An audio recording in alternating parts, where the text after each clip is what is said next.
നമ്മളെല്ലാവരും ഡ്രൂ മക്കിൻഡറിനെ കാണുവാണെങ്കിൽ ഉറപ്പായിട്ടും ചോദിക്കുന്ന ഒരു ചോദ്യമുണ്ട്. അതായത് എന്തിനു വേണ്ടിയാണ് അത്രയും സമയം ആ ഒരു റസൽമേനിയ വേസ്റ്റ് ചെയ്ത്, അതായത് ആ ഒരു ചാമ്പ്യൻഷിപ്പ് വിജയിച്ച് കഴിഞ്ഞ് ഡയറക്റ്റ് ബാക്ക് സ്റ്റേജിലേക്ക് പോയാൽ പോരായിരുന്നു, എന്തിനാണ് CM മുന്നിൽ ചെന്ന് പട്ടി ഷോ ഒക്കെ കാണിച്ച് വെറുതെ ആ ഒരു ചാമ്പ്യൻഷിപ്പ് കൊണ്ട് കളഞ്ഞു. ഈ ഒരു സെയിം കാര്യം തന്നെ വേറെ ആരോ ഡ്രൂ മക്കിൻഡറിന് ചോദിച്ചിട്ടുണ്ട്. അപ്പോൾ അദ്ദേഹം പറഞ്ഞ കാര്യം എന്ന് പറയുന്നത് റസൽമേനിയ 36, എനിക്കൊന്ന് റസൽമേനിയ 36 ആണോ 37 ആണോ, അതായത് ആ ഒരു കോവിഡ് സമയത്ത് നടന്ന ആളില്ലാത്ത ഒരു റസൽമേനിയ, ആ ഒരു റസൽമേനിയെ കുറിച്ചാണ് അദ്ദേഹം പറയുന്നത്.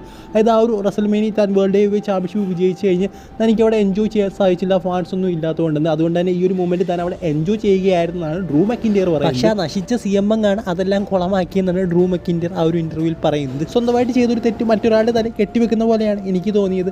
അതായത് ആ ഒരു ചാമ്പ്യൻഷിപ്പ് വിജയിച്ച് കുറച്ച് നേരം അവിടെ സെലിബ്രേറ്റ് ചെയ്തിട്ട് ഡ്രൂ മക്കിൻഡർ ബാക്ക് സ്റ്റേജിലേക്ക് പോവുകയായിരുന്നു. അവിടെ ഡാമിൻ പ്രീസ്റ്റ് വരാനൊക്കെ സാധ്യത വളരെയധികം കുറവായിരുന്നു.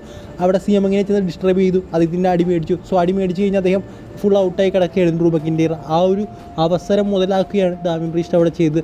സോ ഒരു പക്ഷേ അവിടേക്ക് ആ ഒരു സംഭവം CM ചെന്ന്, അതായത് ഡ്രൂ മക്കിൻഡർ CM ആ ഒരു ഇൻസിഡൻറ്റ് നടന്നില്ലായിരുന്നെങ്കിൽ എനിക്ക് തോന്നുന്നില്ല ഡാമിൻ പ്രീസ്റ്റ് അത് ക്യാഷ് ചെയ്യുമെന്നും ഡ്രൂ മക്കിൻഡറിന് അതിൻ്റെ മൊമെൻറ്റ് നഷ്ടപ്പെടുമെന്നും. ഇനി അടുത്ത അപ്ഡേറ്റ് എന്ന് പറയുന്നത് WWE ബന്ധപ്പെട്ട വളരെ പ്രധാനപ്പെട്ട ഒരു അപ്ഡേറ്റാണ്. അതായത് WWE സൂപ്പർ സ്റ്റാർസിനെയും അങ്ങനെ എല്ലായിരിക്കാം വിളിക്കുന്നത്. WWE സൂപ്പർ സ്റ്റാർസ് എന്നല്ല വിളിക്കുന്നത്. ഇനി മുതൽ WWE റസലേഴ്സ് എന്നാണ് വിളിക്കാൻ പോകുന്നതെന്നാണ് അറിയാൻ സാധിക്കുന്നത്. അതുപോലെ WWE ഒരു സ്പോർട്സ് എൻ്റർടൈൻമെൻറ്റ് ആയിരുന്നു ഇതുവരെ വിളിച്ചുകൊണ്ടിരുന്നത്. എന്തായാലും അത് മാറി പ്രോ റെസ്ലിംഗ് എന്നാവുമെന്നും പറഞ്ഞു കേൾക്കുന്നുണ്ട്. ഇങ്ങനൊരു ചേഞ്ച് എന്ന് പറയുമ്പോൾ WWE ഒരു ഡ്രാസ്റ്റിക് ചേഞ്ച് തന്നെ ഉണ്ടാകാൻ പോകുന്നതെന്നാണ് എനിക്ക് തോന്നുന്നത്. അതുപോലെ നേരത്തെ വിൻസ് McMahon ഒരു ഇൻ്റർവ്യൂവിൽ പറഞ്ഞ കാര്യമാണ്, ഞങ്ങളുടെ സൂപ്പർ സ്റ്റാർസെല്ലാം യൂണീക്കായിട്ടുള്ള കാര്യങ്ങളാണ് ചെയ്യുന്നത്, മറ്റുള്ളവർ ചെയ്യുന്ന കാര്യങ്ങളല്ല, അവർ വ്യത്യസ്തരാണ്, സ്പെഷ്യലാണ്, അതുകൊണ്ടാണ് അവരെ WWE സൂപ്പർ സ്റ്റാർസ് എന്ന് വിളിക്കുന്നതെന്ന് വിൻസ് McMahon പറയുന്നുണ്ടായിരുന്നു. സോ ആ ഒരു സംഭവങ്ങളൊക്കെ എടുത്തു മാറ്റുകയാണ്, സ്പോർട്സ് എൻ്റർടൈൻമെൻറ്റ് അല്ല പ്രോ റെസ്ലിംഗിലേക്ക് പോകുമെന്നാണ് പറഞ്ഞു കേൾക്കുന്നത്. അതുപോലെ WWE സൂപ്പർ സ്റ്റാർസ് അല്ല, ഇനി WWE റെസ്ലേഴ്സ് ആണ്. സോ ഇത് WWE എങ്ങനെ അഫക്റ്റ് ചെയ്യുമെന്ന് നമുക്ക് കണ്ടു തന്നെ അറിയണം. എനിക്ക് തോന്നുന്നൊരു നെക്സ്റ്റ് 10 years WWE ഫുള്ളായിട്ട് മാറുമെന്നാണ് എനിക്ക് തോന്നുന്നത്. ഇനി അടുത്ത അപ്ഡേറ്റ് എന്ന് പറഞ്ഞാൽ നമ്മളെല്ലാവരും കണ്ട കാര്യമാണ്, കഴിഞ്ഞ ദിവസം TNA ഡെബ്യൂ നടത്തിയിരിക്കുകയാണ് നമ്മൾ മാർഹാടി. ഡെബ്യൂ അല്ല, റിട്ടേൺ എന്ന് തന്നെ പറയണം. TNAയുടെ ഒരു ലെജൻഡായിരുന്നു അദ്ദേഹം ഒരു സമയത്ത് വേണമെങ്കിൽ പറയാം. ഇതിൽ എടുത്ത് പറയേണ്ട ഒരു കാര്യം എന്ന് പറയുന്നത് അദ്ദേഹം പിന്നെയും പറയുകയാണ് തനിക്ക് WWE വരണം, അതുപോലെ തന്നെ വൈറ്റ് ഫാക്ഷൻ്റെ ഭാഗമാകണമെന്നൊക്കെ. എന്തായാലും അദ്ദേഹം എടുത്ത് പറയുന്ന ഒരു കാര്യം എന്ന് പറയുന്നത് അദ്ദേഹം TNAയുമായിട്ട് കോൺട്രാക്റ്റ് ഒന്നും സൈൻ ചെയ്തിട്ടില്ല, ഇപ്പോഴും താനൊരു ഫ്രീ ഏജൻ്റ് ആണെന്നാണ്. ഇവിടെ കൗതുകം എന്ന് പറയുന്നത് മാർഹാടി പറഞ്ഞ കാര്യങ്ങളൊന്നുമല്ല, TNAയുടെ കാര്യമാണ്.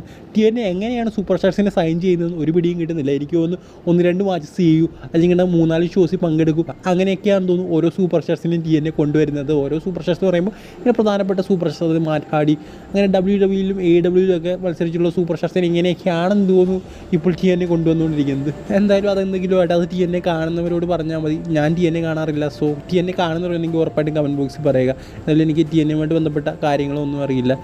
എന്തായാലും മാർഹാടിക്ക് WWE വരണമെന്ന് ആഗ്രഹമുണ്ട്, അതുപോലെ തന്നെ വൈറ്റ് ഫാക്ഷൻ ജോയിൻ ചെയ്യണമെന്നും ആഗ്രഹമുണ്ട്. സോ അദ്ദേഹം വന്നാൽ നല്ലതായിരിക്കും എന്നാണ് എനിക്ക് തോന്നുന്നത്. ഇനി അടുത്ത അപ്ഡേറ്റ് എന്ന് പറഞ്ഞാൽ അങ്കിൾ ഹൗഡിയുമായിട്ട് ബന്ധപ്പെട്ട ഒരു അപ്ഡേറ്റാണ്. കുറേ പേര് എന്നോട് ചോദിക്കുന്ന കാര്യമാണ് അങ്കിൾ ഹൗഡി എപ്പോൾ റിട്ടേൺ ചെയ്യുമെന്ന്. കുറേ അധികം റൂമറുകളും ടീസുകളും എല്ലാം പുറത്തേക്ക് വരുന്നുണ്ട്. പക്ഷേ ഇതുവരെ അങ്കിൾ ഹൗഡിയോ അദ്ദേഹവുമായിട്ട് ബന്ധപ്പെട്ട ഒരു കാര്യങ്ങളും സ്ക്രീനിൽ അപ്പിയർ ആയിട്ടില്ല. അതായത് ഒരു ടീസ് പോലത്തെ സംഭവങ്ങളല്ലാതെ വേറെ ഒന്നും, അതായത് ഒരു മെമ്പറോ മറ്റൊന്നും അതുവരെ സ്ക്രീനിൽ അപ്പിയർ ആയിട്ടില്ല. എൻ്റെ ഒരു അഭിപ്രായം എന്ന് പറയുന്നത് ഇങ്ങനത്തെ സ്റ്റോറി ലൈനൊക്കെ എപ്പോഴും ലാഗ് തന്നെയാണ്, ഇപ്പോഴും ഒരു ചേഞ്ച് അവർ കൊണ്ടുവന്നിട്ടില്ല. എന്നാലും എടുത്ത് പറയേണ്ട ഒരു കാര്യം, അതായത് എനിക്ക് തോന്നിയൊരു കാര്യം എന്ന് പറയുന്നത് ഫസ്റ്റ് മൂവ് ഉറപ്പായിട്ടും ബാക്ക്ലാഷിൽ ഉണ്ടാകുമെന്നാണ് എനിക്ക് തോന്നുന്നത്.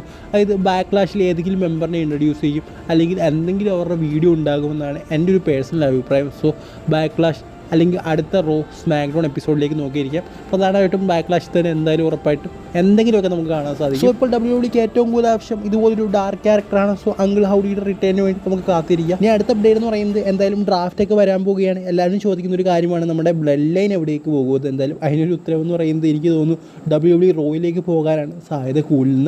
അങ്ങനെ ഞാൻ പറയാൻ കാരണം എന്താണെന്നായിരിക്കും ഇപ്പോൾ നിങ്ങൾ ചോദിക്കുന്നത്. അതായത് റോ നമുക്കറിയാം USA നെറ്റ്വർക്കിൽ നിന്നും നെറ്റ്ഫ്ലിക്സിലേക്ക് മാറാൻ പോവുകയാണ്. നെറ്റ്ഫ്ലിക്സിലേക്ക് പോകുമ്പോൾ അവർക്ക് ഏത് കണ്ടൻറ്റ് വേണമെങ്കിലും ഉപയോഗിക്കാൻ സാധിക്കും. അതായത് TV14 പോലുള്ള സംഭവങ്ങളൊക്കെ, ബ്ലഡൊക്കെ കാണിക്കുന്നതും അതുപോലെ മറ്റു പല സാധനങ്ങളും ചീത്ത വിളിക്കുന്ന അങ്ങനെയുള്ള പല സംഭവങ്ങളുണ്ട്. സോ അതൊക്കെ അവർക്ക് ചെയ്യാൻ പറ്റും. അതുകൊണ്ട് തന്നെ ബ്ലഡ് ലൈനിൻ്റെ കൂടുതൽ കാര്യങ്ങൾ കാണിക്കാൻ വേണ്ടിയിട്ട് അവർ റോ എപ്പിസോഡിലേക്ക് പോകുന്നത് തന്നെയായിരിക്കും എന്തുകൊണ്ടും നല്ലതാണെന്നാണ് എനിക്ക് തോന്നുന്നത്. സോ അത് തന്നെയായിരിക്കും നടക്കാൻ പോകുന്നതെന്നും എനിക്ക് തോന്നുന്നു. പിന്നെ റൂമേഴ്സും അങ്ങനെ കേൾക്കുന്നുണ്ട്, അതായത് ബ്ലഡ് ലൈൻ റോ എപ്പിസോഡിലേക്ക് പോകുമെന്ന്. ഇനി നമുക്ക് കുറച്ച് സ്പോയിലേഴ്സ് നോക്കാം, അതായത് ഡ്രാഫ്റ്റുമായിട്ട് ബന്ധപ്പെട്ട കുറച്ച് സ്പോയിലേഴ്സ് നോക്കാം. എന്തായാലും നമ്മുടെ കോഡി റോഡ്സ് അദ്ദേഹം WWE വേൾഡ് ചാമ്പ്യനാണ്. അദ്ദേഹം ഇപ്പോഴാണ് സ്മാക്ഡൗണിലേക്ക് വന്നത്, അതുകൊണ്ട് അദ്ദേഹം സ്മാക്ഡൗണിൽ തന്നെ തുടരുമെന്നാണ് പറഞ്ഞു കേൾക്കുന്നത്. ഇനി നമ്മുടെ LA നെറ്റിൻ്റെ കാര്യം പറയുന്നത് അദ്ദേഹം റോ എപ്പിസോഡിലേക്ക് പോകുമെന്നാണ്. അതുപോലെ തന്നെ ലോഗൻ പോളും അദ്ദേഹത്തിൻ്റെ US ചാമ്പ്യൻഷിപ്പ് കൊണ്ട് റോ എപ്പിസോഡിലേക്ക് പോകും. അതുപോലെ തന്നെ സാമി സൈൻ സ്മാക്ക് ഡൗണിലേക്ക് പോകുമെന്ന് പറഞ്ഞു കേൾക്കുന്നു. സോ ഇതൊക്കെയാണ് പറഞ്ഞു കേൾക്കുന്ന റൂമറുകൾ എന്ന് പറയുന്നത്. എന്തായാലും എടുത്ത് പറയേണ്ട ഒരു കാര്യം എന്ന് പറയുന്നത് ഡ്രാഫ്റ്റ് ആണെന്നേ തോന്നുന്നില്ല. അതായത് ഡ്രാഫ്റ്റിൻ്റെ ഒരു അന്തരീക്ഷമൊന്നും സോഷ്യൽ മീഡിയയിലും കാണുന്നില്ല, എങ്ങും കാണുന്നില്ല. സോ അതെന്തുകൊണ്ടാണെന്ന് ഒരു പിടിയും കിട്ടുന്നില്ല. എന്തായാലും നമുക്കിനി അടുത്ത അപ്ഡേറ്റിലേക്ക് പോകാം. ഇനി നമുക്ക് WWE ആക്റ്റീവ് റോസ്റ്ററുള്ള സൂപ്പർ സ്റ്റാർസ് ഏറ്റവും കൂടുതൽ ഫോളോവേഴ്സ് ഉള്ളത് ആർക്കാണെന്ന് നോക്കാം. എന്തായാലും ഈ ഒരു ലിസ്റ്റ് ഒന്നാം സ്ഥാനത്ത് വരുന്നത് ലോഗൻ പോളാണ്. എന്തായാലും ലോഗൻ പോളിന് ഈ ഒരു ലിസ്റ്റിൽ ഇടണമെന്ന് വലിയൊരു സംശയം തന്നെയാണ്. കാരണം അദ്ദേഹം ഒരു സോഷ്യൽ മീഡിയ ഇൻഫ്ലുവൻസറാണ്, ഒരു സോഷ്യൽ മീഡിയ എൻ്റർടൈനറാണ്. സോ അതുകൊണ്ട് തന്നെ അദ്ദേഹത്തിന് ഉറപ്പായിട്ടും ഇത്രയും ഫോളോവേഴ്സ് കാണും, 27.1 മില്യൺ. അതുകൊണ്ടൊക്കെയാണ് അദ്ദേഹത്തെ WWE എടുത്ത ഒരു സെലിബ്രിറ്റി രീതിയിൽ. എന്തായാലും അദ്ദേഹത്തെ വേണമെങ്കിൽ നമുക്ക് ഈ ഒരു ലിസ്റ്റിൽ നിർത്ത് മാറ്റാം. എന്തായാലും അദ്ദേഹം ഇപ്പോൾ WWE സൂപ്പർ സ്റ്റാർ അല്ലേ, അതുകൊണ്ട് അവിടെ കിടക്കട്ടെ. ഇനി നമുക്ക് രണ്ടാം സ്ഥാനത്തേക്കുന്ന റോമൻ റീഡ്സ് ആണ് 8.9 മില്യൺ. അതുപോലെ തന്നെ Randy Orton 7.1 million, Finn Balor 4.7 million, Seth Rollins 4.6 million, Rey Mysterio 4.6 million, Chris Jericho 4.3 million, അതുപോലെ മിസ് 4.2 മില്യൺ, അതുപോലെ തന്നെ നിക് നെമ്മ 3.6 മില്യൺ, ഷേമസ് 3.4 മില്യൺ. സോ ഇത്രയും ആക്റ്റീവ് പ്രോ റെസ്ലിംഗ് സൂപ്പർ സ്റ്റാർസിനാണ് ഇൻസ്റ്റാഗ്രാമിൽ ഏറ്റവും കൂടുതൽ ഫോളോവേഴ്സ് ഉള്ളത്. എന്തായാലും ഇതിനെക്കുറിച്ചുള്ള നിങ്ങളുടെ അഭിപ്രായം പറയുക. ഇതിലേക്ക് നിങ്ങൾ ആരെങ്കിലും കാണാൻ ആഗ്രഹിച്ചു? അതുപോലെ തന്നെ എടുത്തു പറയേണ്ട കാര്യം എന്ന് പറയുന്നത് ഇതിനകത്ത് ഒറ്റ വുമൺ സൂപ്പർ സ്റ്റാർസ് പോലും ഇല്ല. സോ എന്തുകൊണ്ടാണ് വുമൺ സൂപ്പർ സ്റ്റാർസിന് ഇത്ര ഫോളോവേഴ്സ് കുറവ്? അത് നിങ്ങൾക്ക് എന്താണ് നിങ്ങളുടെ അഭിപ്രായം എന്ന് കമൻറ്റ് ബോക്സിൽ പറയുക. ഇനി അടുത്ത അപ്ഡേറ്റ് എന്ന് പറയുന്നത് നമുക്ക് എല്ലാവർക്കും അറിയാവുന്ന കാര്യമാണ്. ധാരാളം റിലീസുകളാണ് WWE ഈ ഒരു ഡ്രാഫ്റ്റിന് മുന്നേ തന്നെ നടത്തിക്കൊണ്ടിരിക്കുന്നത്. എന്തായാലും ഇപ്പോൾ മറ്റൊരു പേര് കൂടി പുറത്തേക്ക് വന്നിരിക്കുകയാണ്. വോൺ വോഗ്നർ NXT സൂപ്പർ സ്റ്റാർ ആയിരുന്നു അദ്ദേഹം. അദ്ദേഹത്തെ ഇപ്പോൾ റിലീസ് ചെയ്തിരിക്കുകയാണ് WWE. കഴിഞ്ഞ ആഴ്ച തന്നെ അദ്ദേഹത്തെ റിലീസ് ചെയ്തിരുന്നു എന്നാണ് നമുക്ക് അറിയാൻ സാധിക്കുന്നത്. പക്ഷേ നമ്മൾ അറിഞ്ഞത് ഇപ്പോഴാണെന്നേ ഉള്ളൂ. എന്തായാലും മറ്റൊരു സൂപ്പർ സ്റ്റാറിനെ കൂടെ റിലീസ് ചെയ്തിരിക്കുന്നു. ഫ്യൂച്ചർ എഡ്ജ് ആവും എന്നൊക്കെ പലരും പറഞ്ഞൊരു പേരാണ് വോൺ വോഗ്നറിൻ്റേത്. എന്തായാലും അദ്ദേഹത്തെ ഇപ്പോൾ WWE റിലീസ് ചെയ്തിരിക്കും. ഇനി അടുത്ത അപ്ഡേറ്റ് എന്ന് പറയുന്നത് നമ്മുടെ ഗോൾഡ് ബർഗുമായിട്ട് ബന്ധപ്പെട്ട ഒരു അപ്ഡേറ്റ് ആണ്. അതായത് എല്ലാവരും പറഞ്ഞൊരു കാര്യമാണ് ഗോൾഡ് ബർഗ് AEWയിലേക്ക് പോകുന്നത്. എന്തായാലും AEWയിലേക്ക് പോകുന്നതുമായിട്ട് ബന്ധപ്പെട്ട് അദ്ദേഹത്തിനോട് ഒരു ഇൻ്റർവ്യൂവിൽ ഒരു ചോദ്യം ചോദിച്ചിരുന്നു. അപ്പോൾ അദ്ദേഹം പറഞ്ഞ മറുപടി എന്ന് പറയുന്നത് AEW ഒരു ചീപ്പ് കമ്പനിയാണ്, അതായത് ഒരു ക്വാളിറ്റി ഇല്ലാത്ത കമ്പനിയാണ്, അവിടേക്ക് പോകാൻ തന്നെ ആഗ്രഹിക്കുന്നില്ലെന്നാണ് ഗോൾഡ് ബർഗ് ഇപ്പോൾ പറയുന്നത്.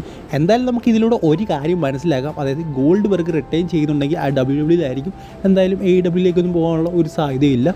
സോ ഈ ഒരു വീഡിയോ ഇത്രയുള്ളൂ. Just like, subscribe and comment.